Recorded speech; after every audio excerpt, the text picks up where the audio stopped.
everybody. Good morning. Welcome to episode 16 of Raised Red Living Blue. I'm Sloan Roden, joined by Jason Will. How are you today? I'm good. I'm embracing my old man. Yeah? Look at these glasses.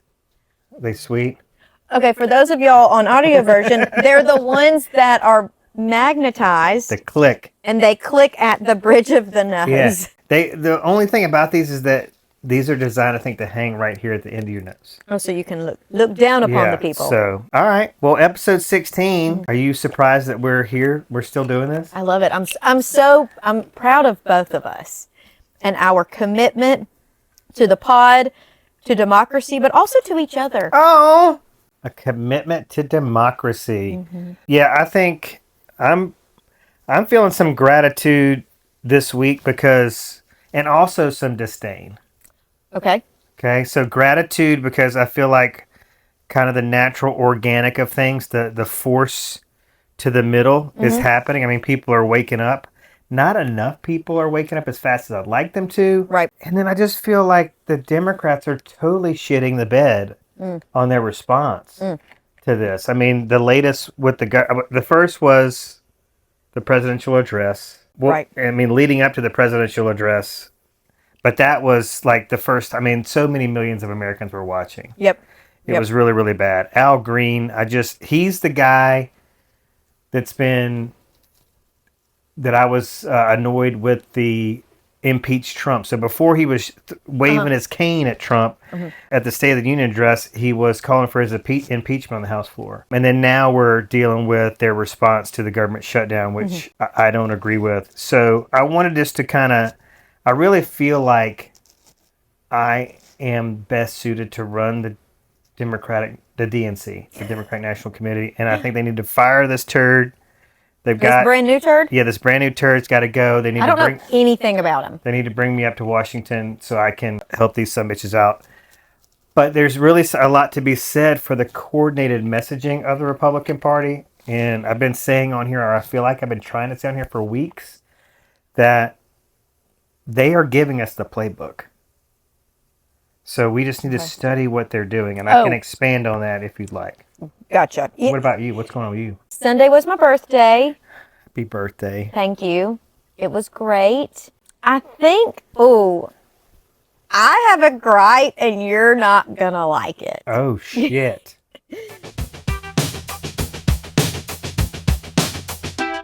So my gripe this week is this week's episode of Raging Moderates and the tone both Scott Galloway and Jessica Tarlov take on talking about trans athletes. Oh my God. As soon as I was listening to the episode, I was like, Sloan is not going to be, or Scott Galloway is not going to be popular with Sloan this week. Correct.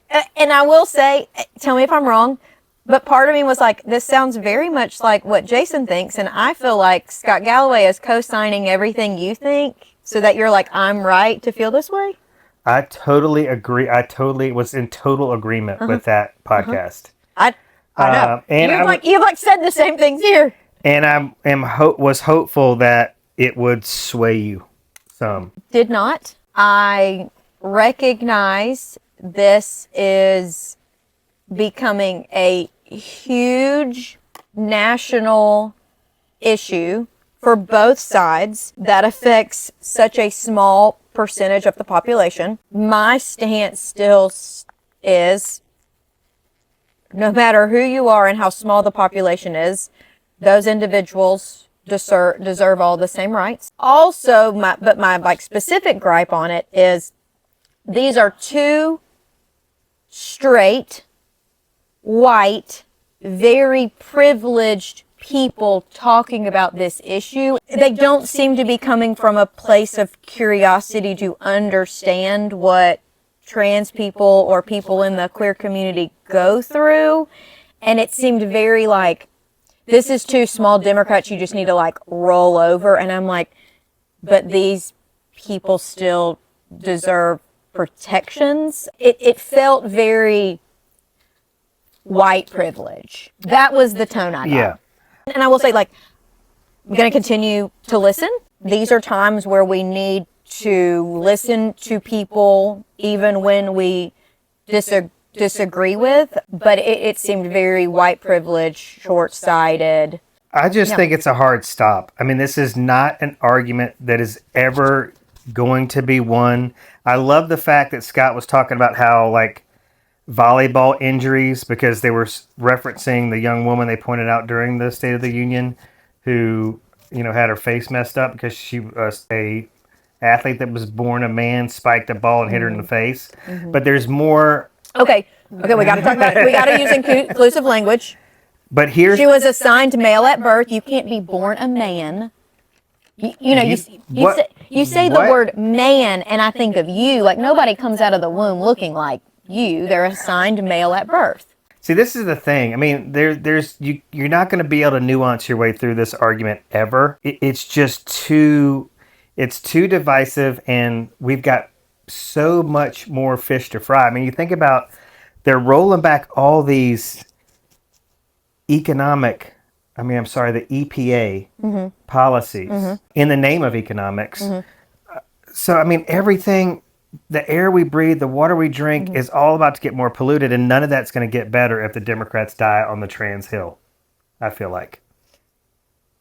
But, I mean, there's part of that, I agree. My problem was, and I said it, and now this is going to be the third time I say it, and I'm not going to say it again. You swear? No. These are two straight, white, very financially privileged people talking about something it does not sound like they are trying to understand. And they are trying to oversimplify. And Tarlov, I didn't really like this. Like, she went to which athletes are speaking out about it and said Martina Navratilova is. Which I brought up on this show. Right? But then she was like, but, like, where is Billie Jean King? Okay, and then she was like, but, like, I mean, I know Sue Bird and Megan Rapinoe are talking about it, and it seemed very dismissive of, like, these two women who are talking about it and advocating for them. Like, they shouldn't be on the same level as Billie Jean King and Martina Navratilova. I mean, I'd argue Sue Bird is one of the best point guards to ever play the game. So it was very dismissive of these women and their athletic careers, maybe because they were younger. Those were my takes on it. The place of privilege, lack of curiosity. Well, I would just say this, that the general public, the majority of the general public does not I'm not trying to get in a debate over this. I'm saying why their viewpoint of it, to me, I disagree. Well, so the whole premise of their podcast is raging moderates, to be like we're raging purple people eaters right there in the middle. And that's the policy of the raging moderates. And that's the policy of the vast majority of Americans. Is this is an issue that is just a hard stop. But you must have also missed Gavin Newsom. He's got a podcast now, and he had Steve Bannon on, and they were talking about this issue. Yeah. So Gavin Newsom, here's an example of somebody who has been very pro-trans, very pro-LGBTQ, and he's even saying, we need to move on from this. So the other thing is, the odds are so far stacked against the progressives on this argument that I just see it as a losing issue. But let's move on. Okay. What else you want to talk about today? I don't know. That might be it for this until we get to the rest. Well, is that all your gripes? Yeah, those are my big gripes. Just the trans gripe? All right, well, that's not too bad. I don't say it was a trans gripe. It was it's a gripe. The tenor of the argument around trans athletes in sport. Well, you mentioned Gavin Newsom and his new podcast. Yeah, you had some stuff to say about that? I've not listened to it because I refuse to taint my brain with the messaging of one Charlie Kirk. It seems to me that Gavin is flipping on the trans athletes so he can be more electable. And I find that has a lack of integrity.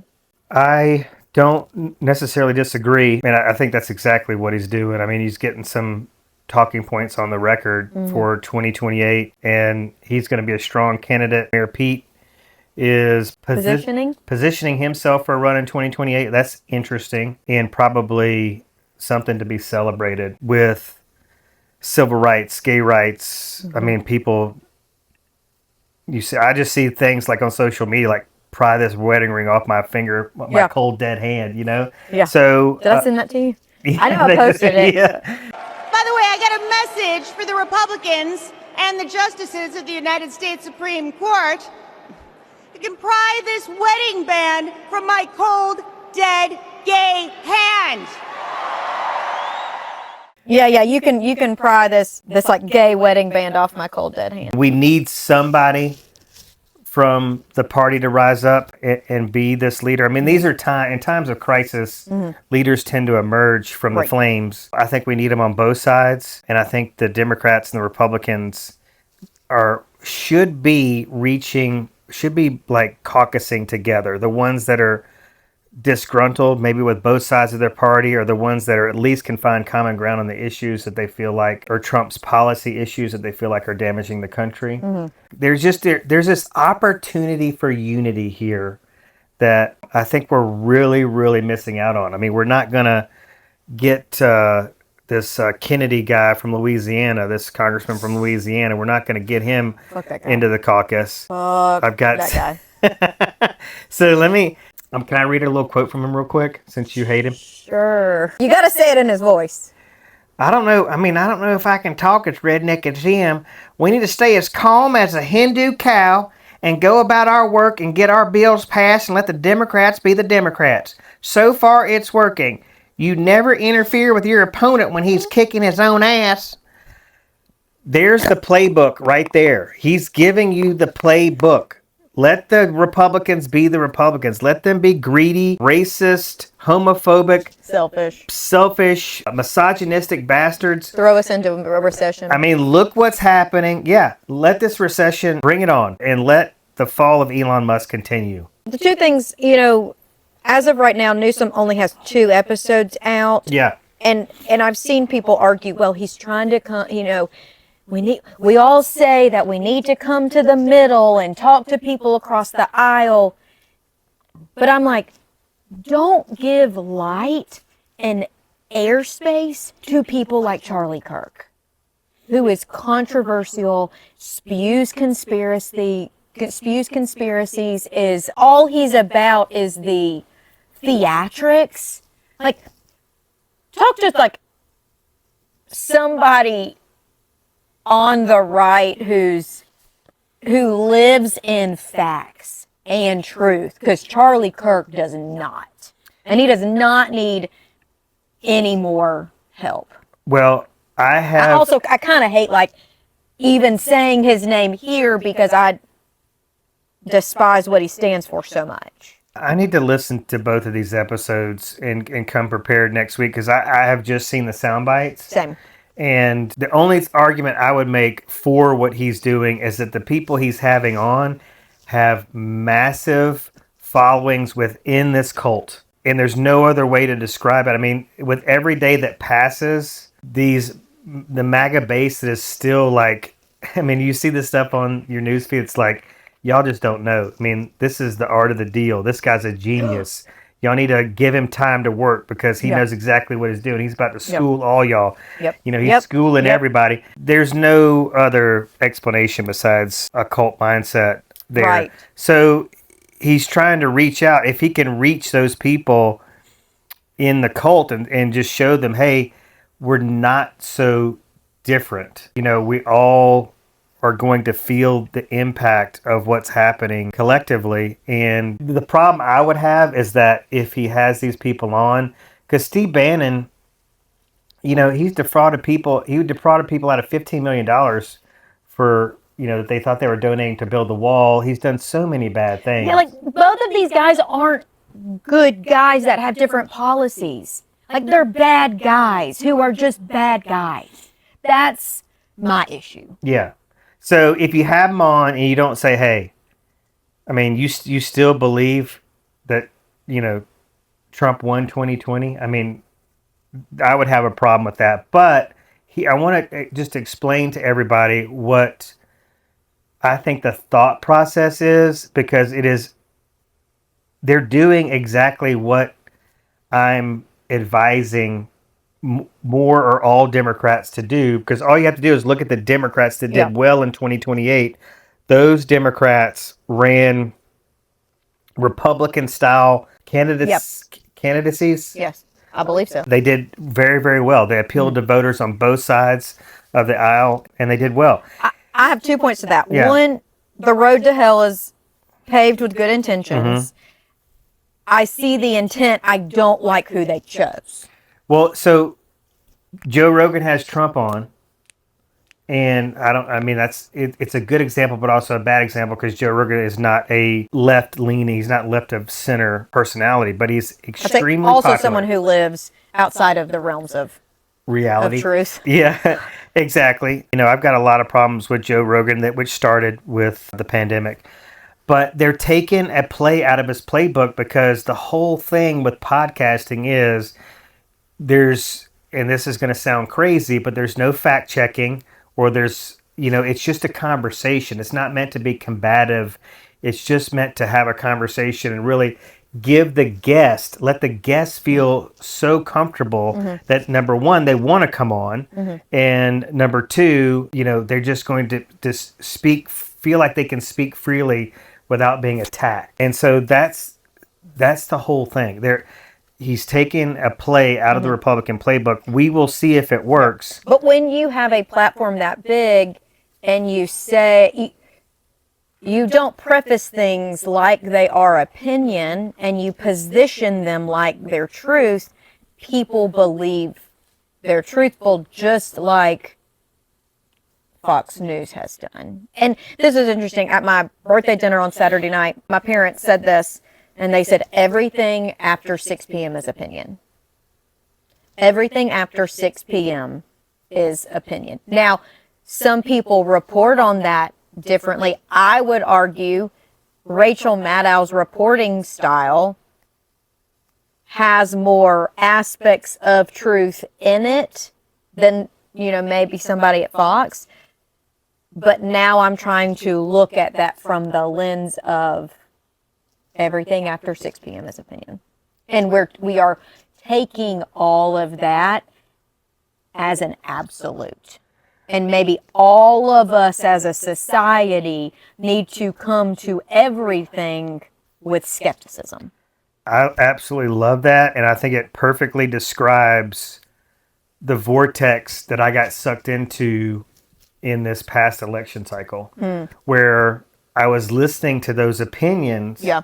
And based on those opinions, I thought, Kamala's going to win by a freaking landslide. Right. I mean, I was one of those turds that was like, watch this. This summit is about to get creamed. And that was part of the big letdown. And it was the same. I went through the same thing with the impeachments and the Steele dossier, all the stuff. I was like, they've got this son of a bitch. But I'm telling you, this is my prediction right now. I'm going to make Bill Maher. He's like Briar Rabbit. I'm going to make a Bill Maher style prediction right now. Okay.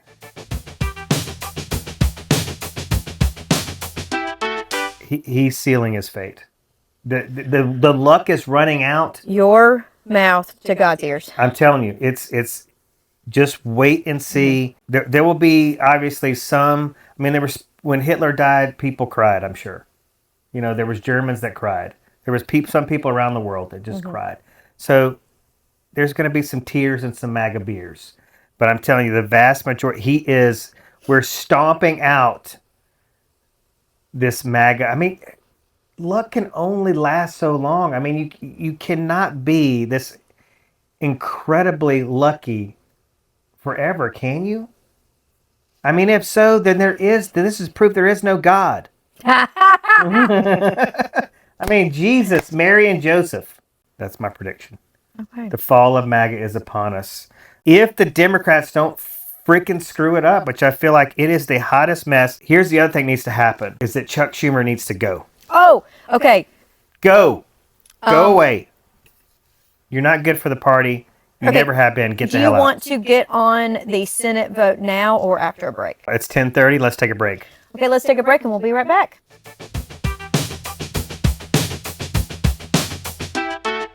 Hey everybody, welcome back. It is Friday, March 14th, so the biggest thing happening in real time is this Senate vote for, what's it called? To avert the government shutdown? Yes, there we go. Which got us into Chuck Schumer, and right before we took a break, I had a New York Times article pulled up. Jason said Chuck Schumer needs to go, and this is exactly what was on my computer. Which he looks hunched over on the phone. Go take a nap, dude. Yeah, shoes kicked off. He seems like he doesn't have a handle on things, and this is not a great shot to help him in that. Okay, tell me your opinions on Schumer, this vote, etc. Well, I think I've been very clear about Biden, the damage that Biden has done, and the same applies for Schumer. When you get to be a distraction to the mission, you got to go. Like if you're a general in a war and you can no longer effectively lead your troops, you need to go. I mean, yeah, these people seem to be holding on to power and not using that responsibly to help protect constituents and also help protect democracy. Well, and this is where I am going to jump. Well, I'm not jumping back on the Scott Galloway bandwagon because I never got off. You're at the bus stop right now. You're going to get back on. No. I'm making a criticism of somebody and continuing to like and support when I disagree with the viewpoint they were coming from. Okay. All right. Well, they had a conversation about this. I can't remember. I'm starting to get the Pivot and the Raging Moderates podcast confused. Is that his other one? Yeah, that's his other one. But they were talking about age limits. And I think the consensus was nobody past 70. Schumer's 74 years old. Dude, you got to go. But besides that, even if he was, I don't know. It's shocking that he's 74 because he looks in his 80s. Yeah, he looks rough. But he's not the general that is meeting the moment. There's a lot of discussion about how Mitch McConnell, for all of his flaws, was like a tactical genius. Schumer, like there's been a lot of, I think, slow pitches that could have been just knocked out of the park for home runs, but Schumer just doesn't know how to do it. He doesn't know how to seize the moment. He doesn't know how to manipulate these opportunities in the favor of the Democratic Party, much less the American people, in my opinion. I don't believe the government should be shut down, so I'm not quite sure what AOC and all these other people are kind of on the... Right. What is the deal with that? Washington Post has a good article on it today, updated yesterday, 9:47 p.m. It is a 6-minute listen, so it is a very palatable argument. Yeah. Or excuse me, not argument, article. So at first I saw AOC's Alexandria Ocasio-Cortez. I saw her talking against it. She was on CNN last night with Jake Tapper, and her argument is saying these cuts that Doge and Trump and Musk are making, this new funding bill will codify those actions. You know, we've all been saying they're doing this without the approval of appropriations and where you can cut and how much you can cut and where it can go. And her argument is saying it's going to make it law that they can do this going forward. Like, this is an issue and this is a risk and to the checks and balances we have within our government. And I'm like, okay, I hear that. Then I listened to this article, and the argument from Schumer is a government shutdown would give Trump more power to suggest who is essential and potentially create even more cuts to the federal government. So he's saying this isn't great, but we need to keep the federal government open to limit what power he has. The last thing, this is a quote directly from it. This is a quote from John Fetterman. He said, he, being Fetterman, recognized that Schumer was caught between the anger of the Democratic base and a desire to prevent a shutdown that Democrats might be blamed for. Schumer is trying to, quote, trying to walk between all of that. I don't know enough about one, what's in this bill that AOC is referring to, and then B, what the president has control and power to do during a shutdown. So I don't feel like I can speak clearly on it, but based on the bit that I've read, I can understand why people are fighting both sides of this. Yeah, I can too. Thoughts from that? Thank you for letting me get through my points. No, I think that's good. I was taking notes while I was listening to the article. I love it because that's what I think, maybe would be a good thing to do a little bit more with this medium that we have. Is just, trying to educate ourselves, but also educate the public a little bit about what's going on. Because as we know, people didn't wake up. The majority of people didn't wake up this morning going, what's the deal with this government shutdown type thing. They just don't have time because everybody's, fearing a recession right now and just dealing with a lot of different things. And this was really interesting. And it, we hate when a quote we used in the past is now used against us in the present, and that was used against Schumer. Senator John Barrasso, I think is how it's pronounced, Republican from Wyoming, took to the Senate floor Thursday to remind senators that Schumer in 2019 warned that shutting down the government over policy differences, quote, accomplishes nothing but pain and suffering for the country and incurs an enormous political cost to the party shutting it down.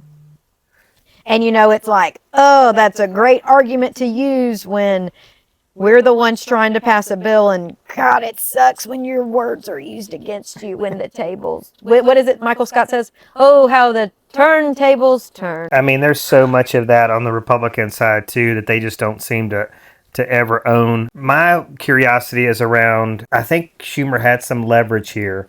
I think Mitch McConnell, if he switched sides just for a minute...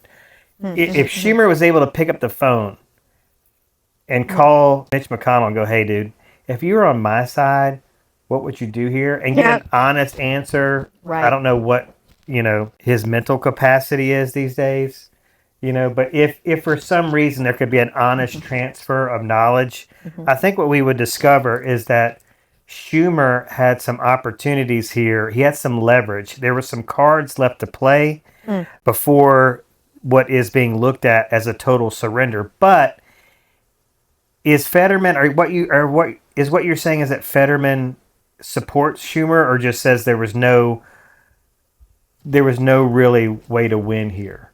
Like there's no good way. You're damned if you do, damned if you don't type thing. Okay, so I know. I don't know the results of the actual vote, but I know in an interview yesterday morning, Fetterman said he was planning to vote for the bill. Yeah. This other quote that I said, I think Fetterman was giving grace to understand that Schumer is caught between a rock and a hard place. Where there's an anger from Democrats saying, like, we need to band together and let Republicans hang themselves, when at the other time it's we could be blamed for a shutdown and that be the worst of two evils.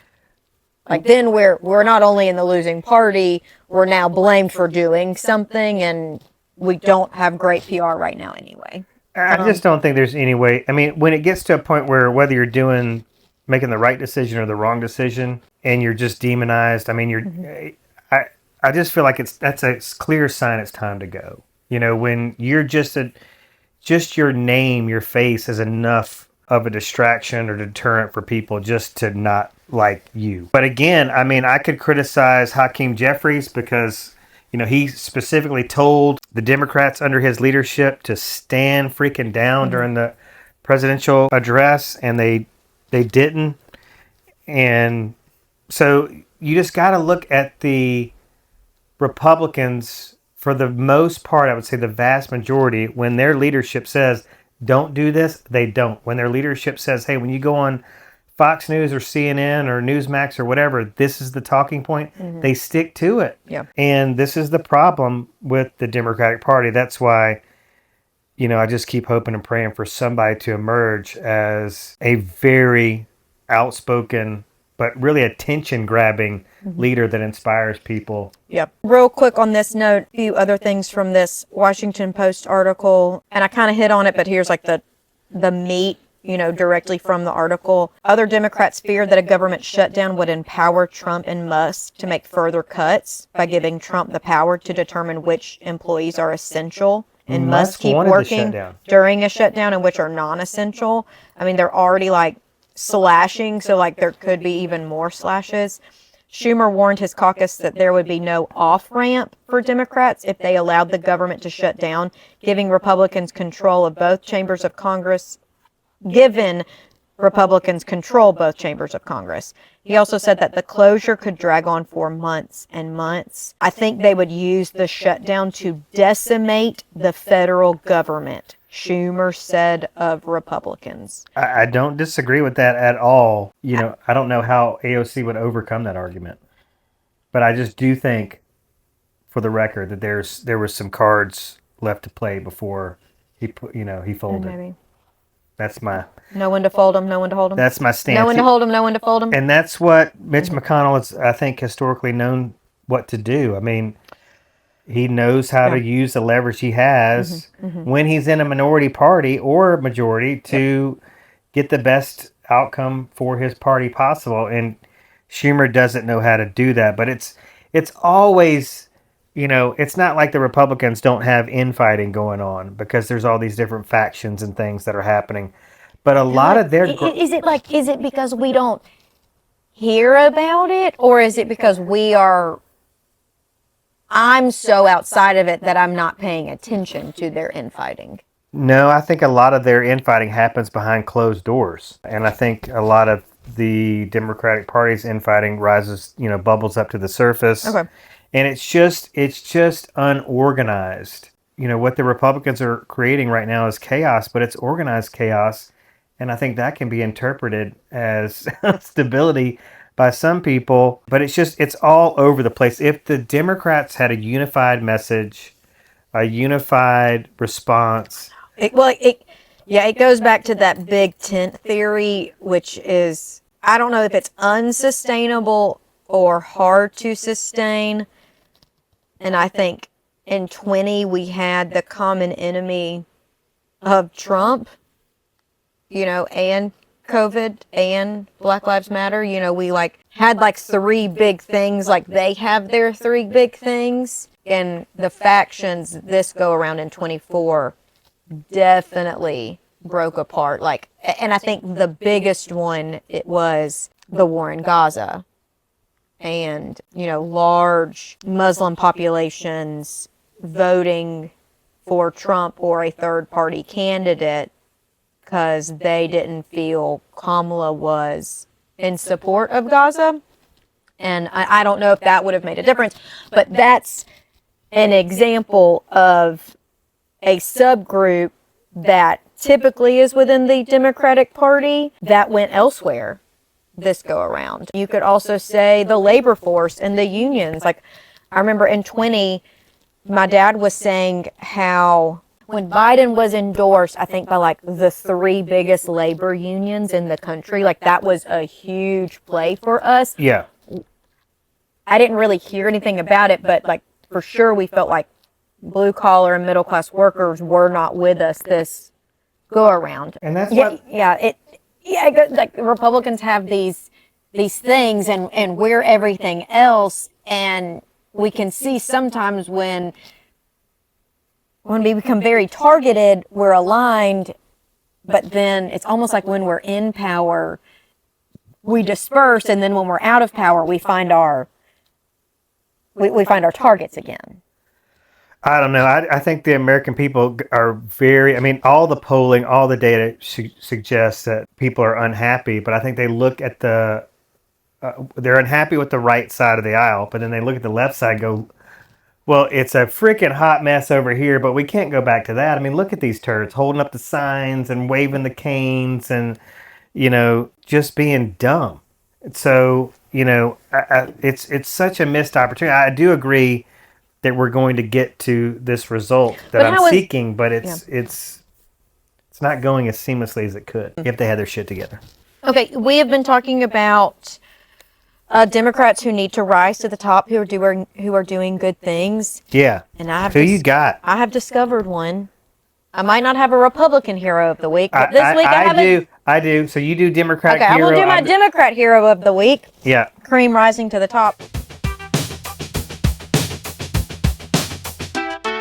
I would like to give a shout out to Kentucky Governor Andy Beshear. Yeah, I love that dude. Friend of the gays. I don't know how often it is, but Governor Beshear does these Team Kentucky updates.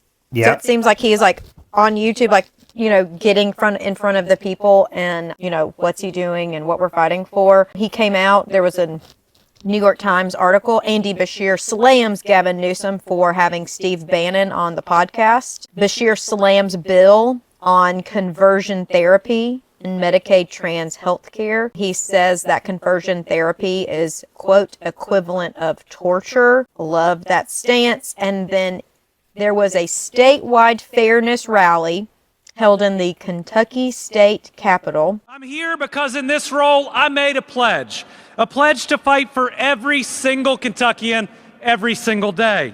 At a time when many people in this rotunda and across this country feel attacked by their own federal government, I'm here to say I stood with you before, I stand with you now, and I'll stand with you in the future.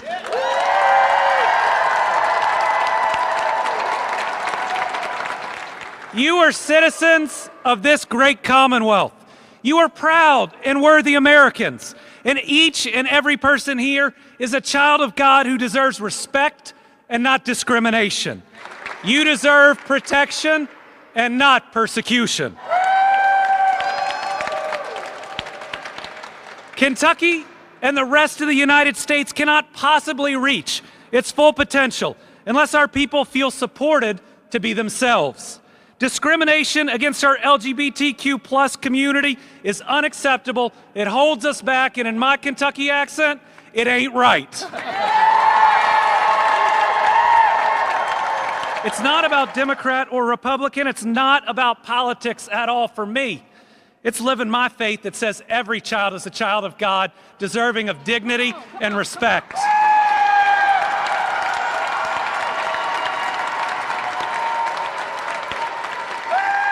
It's my belief that it's our job to lift everyone up and not tear anyone down. The politics of fear and hate are wrong. The politics of compassion and love are right. So I know a lot of people are scared right now about what the president is going to do next, and your rights being in danger. To our LGBTQ Kentuckians, we're here for you. We see you, we love you, and we support you. The politics of hate and fear are wrong, and the politics of love and compassion are right. I feel like that just echoes, maybe not verbatim, but like so much of what we have been saying week after week after week. Yeah. So immediate reaction on that. I love it. I mean, it just, my immediate reaction is I'm jealous. That you don't live in Kentucky? I don't know. I haven't spent much time in Kentucky.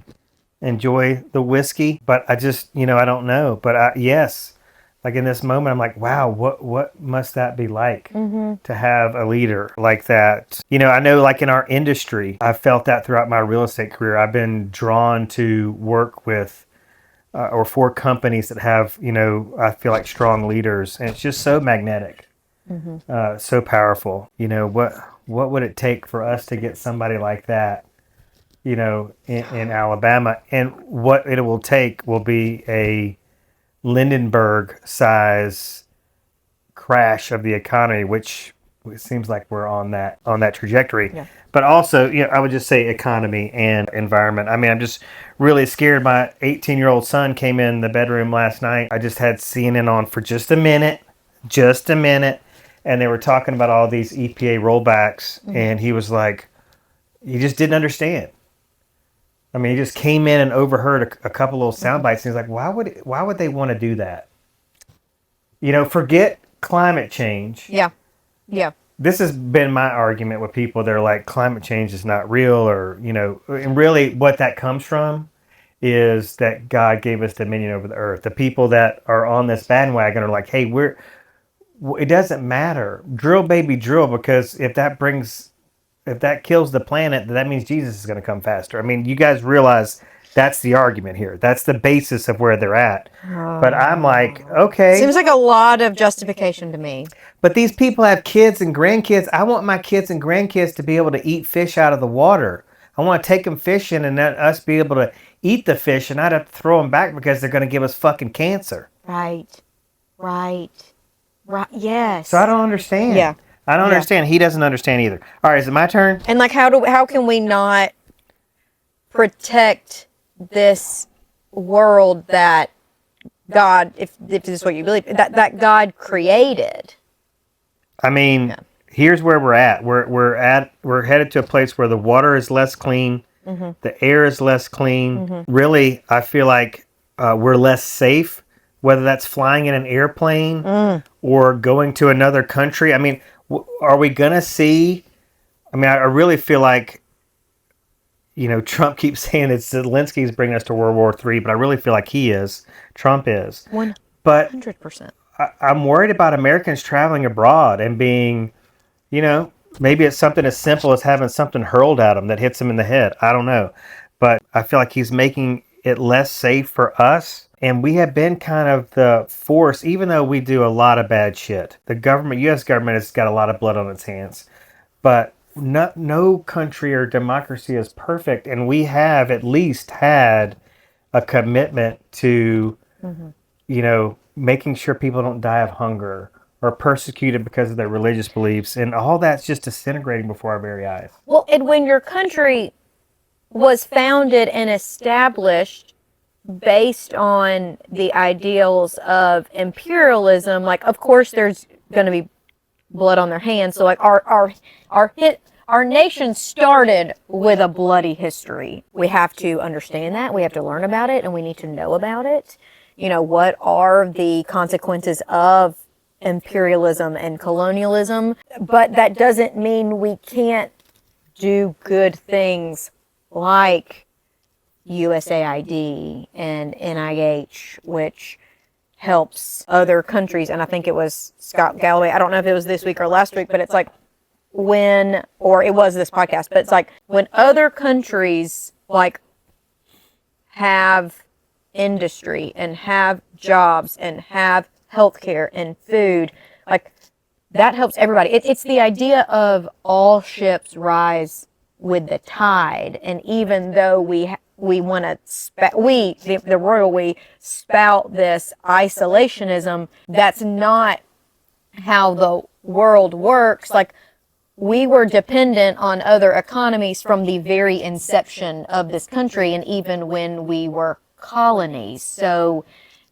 I don't buy that bullshit. It's the same. The global economy argument. It's the same thing.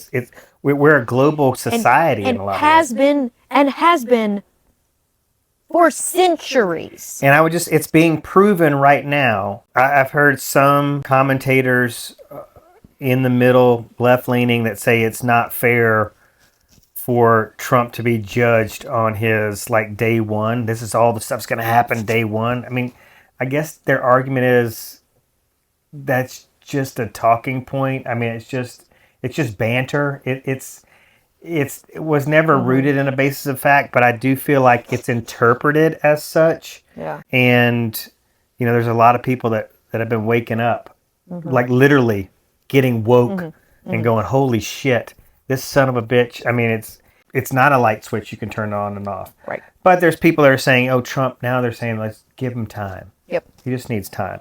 All right. Hold on. Let's take another break, and then we'll get to your stuff. Okay.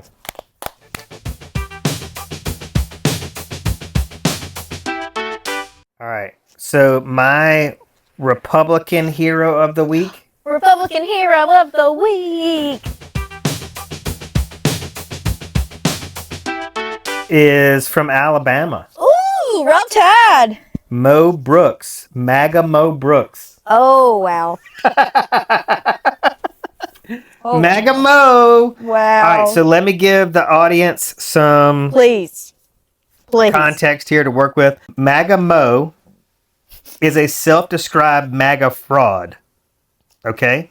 He admits that he was an opportunist. And that's what we're seeing, I feel like, from the Speaker of the House, all the way down the Republican food chain here. The hierarchy is a bunch of opportunists.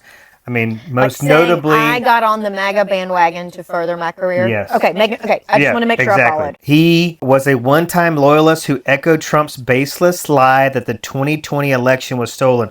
So let's get out of the feelings and let's move over to facts. Okay. Let's get out of the opinion politics and move over to facts. This is a fact that those claims were baseless. They were baseless lies. He is now slamming the president for his disastrous handling of the U.S. economy as well as his foreign policy. He's been very critical of that whole Oval Office debacle with Zelensky. And now he is getting very vocal about the economy and this trade war. So let's get to Ukraine first, and then I'll speak very briefly on the trade war. But basically what he's saying in terms of Zelensky is that, and let's just quote him, Trump's efforts in the name of peace to force Ukraine's partial or complete surrender rewards aggression and encourages more of it. Hence, any form of Ukraine's surrender in the name of peace does not bring peace. It brings larger wars. I am really proud of our Republican Hero of the Week segment. Yeah. My mind is blown. If you didn't tell me who said that, I would be like, Hundo P on board. And I guess I still am. All right, so let me give you one more. Donald Trump, direct quote from Mo Brooks, our Republican Hero of the Week. Donald Trump has time and time again convinced me that he is the most dishonest elected official that I have ever, that the public has ever had to interact with. And the paradox with Donald Trump is that he seems to make dishonest statements just for the fun of it, as a challenge to see if anybody has the gumption or the wherewithal to take him to task for his dishonest statements he makes. Republican hero, a real American Republican hero, Mo Brooks. What is this from? What is it? This was from AL.com. I'm so glad that you... Is this the one where who were the losers and Mo Brooks wrote it? Well, yeah, so Mo Brooks writes for AL.com. Okay. Yeah, he writes editorials for AL.com. And really all you've got to do if you're out there is just Google Mo Brooks on Trump. And these there's two recent articles, both within the last week, that Mo Brooks has written, one on the war in Ukraine and one on the economy. But he's really worried about the economy. I'll just give you one more. He says it's easier to win trade wars by engaging one country at a time. So Mo Brooks makes he's very clear. There is waste, fraud, and abuse. Mm-hmm. There is bloat. There are these problems that exist. There's things that need to be fixed. But the way to do this is to take it one country at a time, where America's larger economy gives America leverage and a tactical advantage. It is unwise to do anything that unites economic foes against the United States. If their combined economies are larger than America's, their unity puts America at a disadvantage. Yeah. All right, so really smart stuff from Mo Brooks and Trump. But I just want to anchor this, though, in the fact that this is a one-time loyalist who echoed Trump's baseless lies. Here's the fact. Baseless lies about the 2020 election, which I've always contended was a immediate disqualifier, or should have been, for Trump ever participating in any sort of political activity ever again. Hard stop. I agree. All right, I agree. Man, Republican Hero of the Week, MAGA Mo. I also... formerly known as MAGA Mo. Let me just do a little hero of the week would be AL.com. They are fighting the good fight. They have highlighted, Scott Galloway has talked about this a lot on Raging Moderates, about how the red states are big losers in this because they have benefited so much off of this. You got something? Yes, I have something right on that. Hit it. Okay. You got it? AL.com. Alabama has gained $3.7 billion off U.S. aid to Ukraine. Then Trump hit pause. And this goes to what Scott Galloway has said when the aid to Ukraine has benefited government contracts, which has benefited lots of red states, benefited our economy. I mean, like when you have businesses in an economy based on being in war, which I would call the military-industrial complex, you have to keep that machine going, and when you're not actively fighting in one, you kind of need to keep it going, and this helps all of that without ever sending a single boot on the ground to Ukraine. I mean, it just seems so obvious, and it's such common sense that I just don't understand what people don't understand. But again, they're not, maybe they're just not trying to understand. But here's an argument I would make for the public is, okay, so what is fake news and what's not? Are we, as, let's say, right-leaning MAGA Alabamians, are they supposed to believe that AL.com is woke? Oh, a lot of them do. Okay, so anything, I mean, this is the problem. Where, like, I've talked to so many of these folks, they think that, like, factcheck.org is woke. And, you know, it's, you know, anything that does any kind of fact-checking or reporting of facts. I mean, this is just the reality that Alabama gained $3.7 billion, right? Mm-hmm. And that's all been halted. Yeah. So red states were the ones primarily building a lot of these weapons or making these bullets and doing all the missiles and all these things. So red state economies have benefited from their war in Ukraine. It's like, you know, Scott keeps saying, you know, we sent these billions over there, but we're getting money in return. Yeah. But we're also putting the Republicans, the Ukraine put Russia in check. I mean, they exposed them. Yeah. Their military was supposed to be this badass military we're all supposed to be afraid of. It's a freaking joke. Yep. So Putin's a sucker, and we are just... The saying that Ronald Reagan's rolling over in his grave is an understatement. I mean, this is just absolute bullshit. But I did want to point this out, which I may steal your thunder a little bit. That's okay. But representatives of 4 defense prime contractors contacted for this article declined to speak on the record. Spokespeople for Senators Tommy Tuberville, Katie Britt, and Dale Strong and Mike Rogers did not respond to requests for comment. You don't say. So, yeah. Here's another one from Tuberville, who voted for the first Ukraine spending package, but his resistance rose sharply along with the cost of aid to Ukraine and eventually led to his calling Ukraine the most corrupt country on the face of the planet and warned that we are on the cusp of a nuclear war. All right, what you got? What else you got? Sorry. Let me see. What else do I have? Let me put my notes. While you're looking back at up. that, I will just say this, whether it's makes it in the podcast or not. I mean, has anybody noticed like how some things that are going on at Fox News? I mean, some of the reporting, you just can't help. Well, let me say this too. We're just talking out loud. Okay. It's getting so much harder for these Republican strategists and people that are on these opinion shows in the evenings after 6, like you mentioned, to defend what's going on. Oh, okay. I mean, like, it's just getting it's just getting more and more challenging for them to do so. But, and I just see that with Fox News is doing, I mean, Fox News broke, you know, their interview with Trump is the reason why we're having these why the stock market's plunging and why these recession fears are heightened. I mean, What happened on it? How did I miss because Trump said, like, I can't rule out a recession during a Fox News interview. So a lot of things are happening that are coming out of Fox News, I don't know the guy, the Jesse guy was saying like, hey, my good friend was a defense, he lost his job.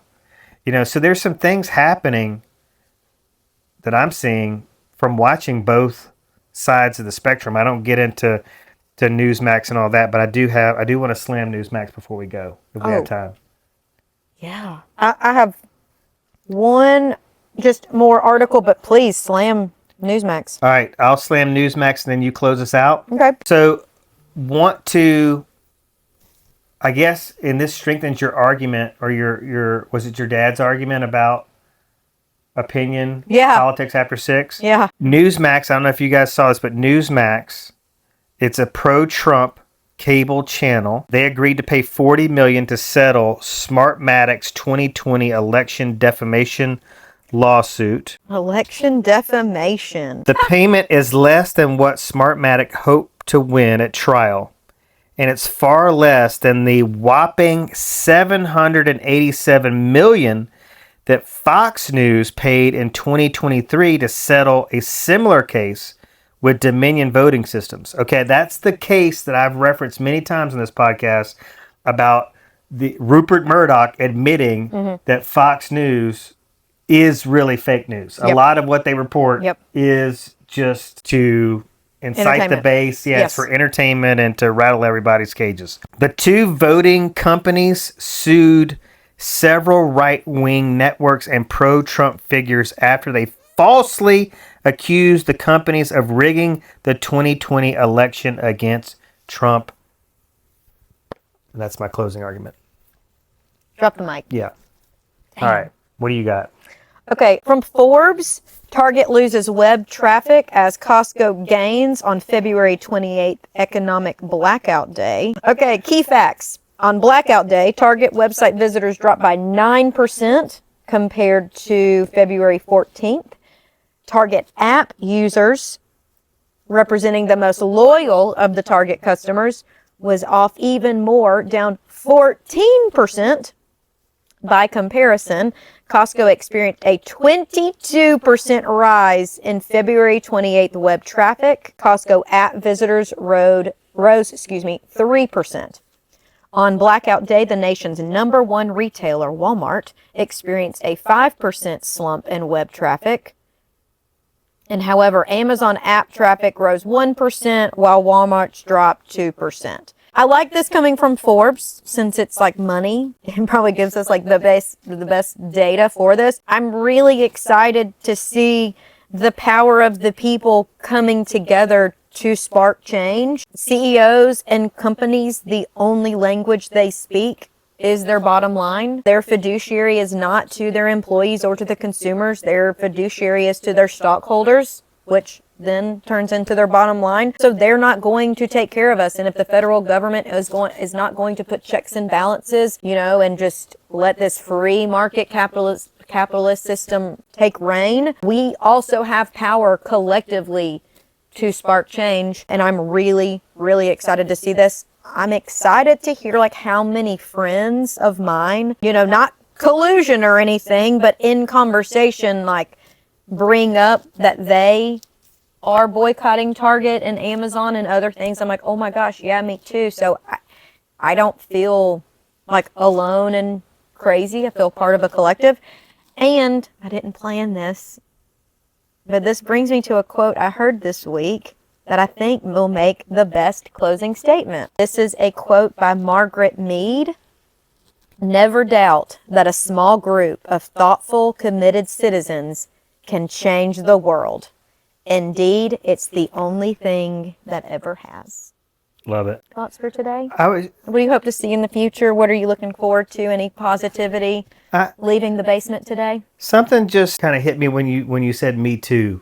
And like there's this other opportunity maybe for this a new Me Too movement on a little bit of a different scale, because like I feel like there's an opportunity here when people are protesting Target or Tesla or whatever the case may be. I feel like there are people that are on opposite sides of the political spectrum that are gathering at these places of protest or that are sharing similar thoughts, feelings, and really are voting with their dollars in the same way.